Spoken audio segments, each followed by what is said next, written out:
Okay, third time's the charm. Uh, I made this wildlife alert robot for FSE 100. Um, Basically, it's just gonna be a robot that's gonna help a team of beach cleanup robots.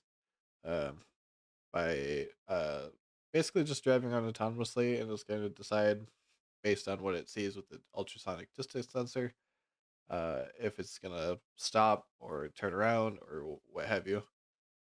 The Lucid chart robot algorithm I have basically is just as follows: robot is powered up, wait 10 seconds. That's basically just to assume whoever powered it up or wherever it is, just good buffer time.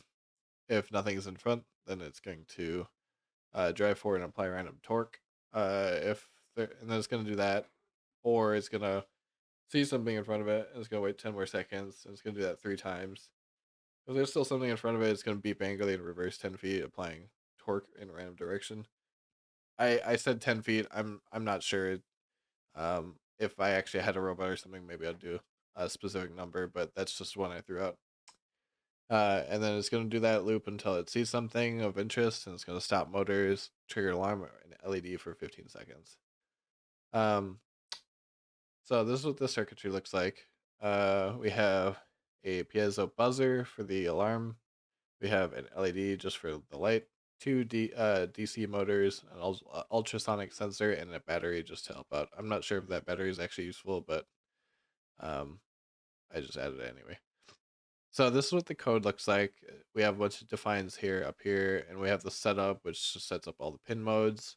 So you'll begin, and the delay is 10,000 milliseconds to simulate that 10-second wait period. Then we have the void loop. It's basically going to wait just another little bit, and then it's going to check if it is uh, far or close to something based on calling this other function I defined, which is basically going to use the distance sensor.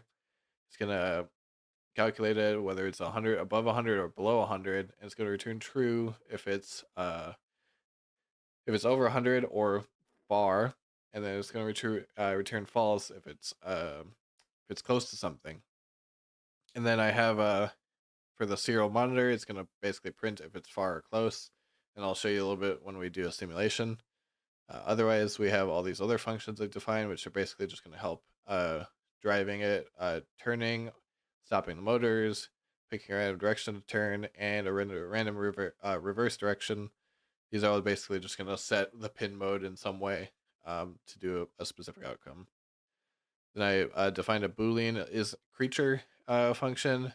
This is going to use just some out of the scope stuff to decide whether something's an object of importance or if it's a creature or animal, a deer, alligator, crocodile, whatever, whatever like creatures are in the area. And it's going to return true if it is something that we care about.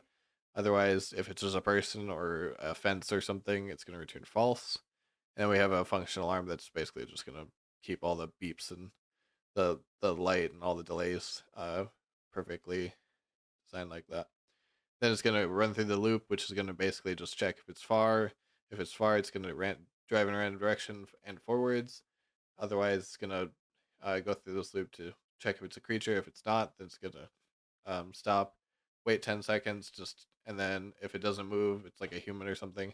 Then it's gonna do that same loop until it beeps and does the little angry thing. If it is a creature, it'll sound the alarm. So I'll simulate it here real quick. We have it above 100 here. It's going to wait that 10-second interval or boot up time just for a buffer room. And then we're going to test goes close.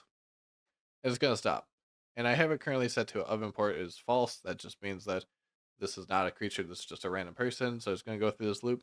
It's going to beep when it gets to when it goes through the loop 3 times. I just edited the program so I don't think it's printing when I want it to, but it should beep shortly here. There you go.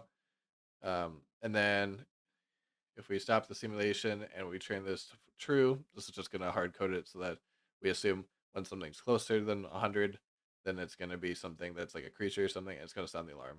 It's going to be really loud.